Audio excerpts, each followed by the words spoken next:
बर्तन नहीं होंगे, मेरे को कोई दूसरा काम दे देना।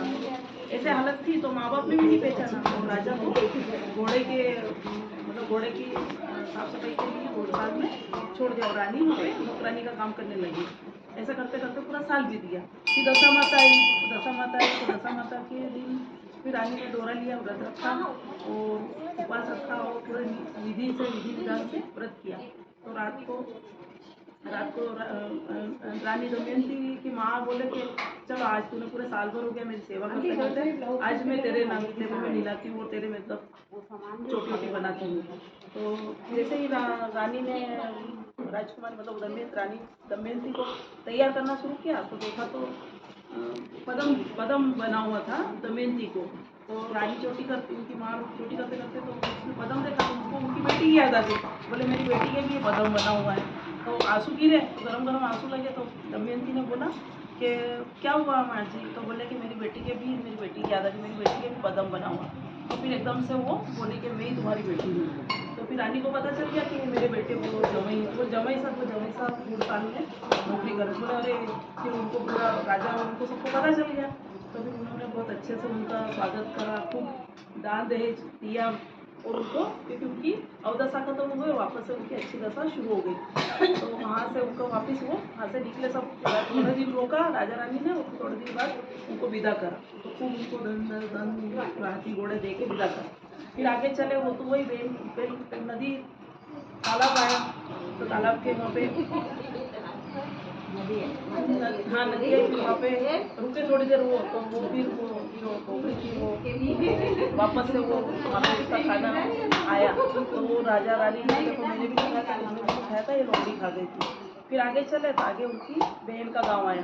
तो बहन को वापस खबर करी तो बहन पानी डाल दो स्थिति में बोले बहुत अच्छी स्थिति में। तो रानी भी वहाँ से अपने मतलब बहन भी वहाँ से अपने भाई के लिए घोड़े ने हाथी ने सब लेके तो राजा ने जहाँ पे वो प्याज और रोटी गाड़ी थी वो निकाली तो वहाँ पे हीरे जवाहरात हो गए। तो बहन को हीरे जवाहरात के रूप में दे के और बहन को आशीर्वाद दे के विदा करा। फिर आगे चले तो वही साहूकार का घर आया। साहूकार के घर गए तो वहाँ पे साहूकार को बोला कि हम रुकना चाहते हैं। साहूकार ने बोला हाँ तुम्हारा ही घर है। तो बोले हमको उसी रूम में ठहराना जहाँ पे पहले तुमने हमको ठहराया था। तो रात को फिर वो सो राजा रानी।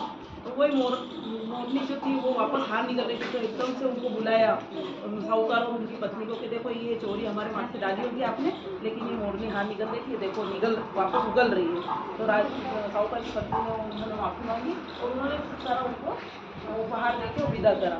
फिर आगे गए तो वही कुमार का घर आया। तो वापस से कुमार के घर गए तो कुमार के घर रुके रात। तो कुमार ने बोला कि पहले भी कोई आए थे तो मेरे सब फूटा पाटी हो गए थे। तो उन्होंने बोला हम ही थे, हमारी दशा खराब थी, हमको रुकने को। बोले हाँ रुको, कोई दिक्कत नहीं, आपको ही घर है। तो रुके तो जितने भी उनके कुमार के फूटे टूटे बर्तन थे वो सब अच्छे हो गए और उनकी अच्छी दशा थी तो वो अच्छा हो गया सब कुछ। तो और फिर वो राजा वहाँ से उनको मार दे के विदा हो गए।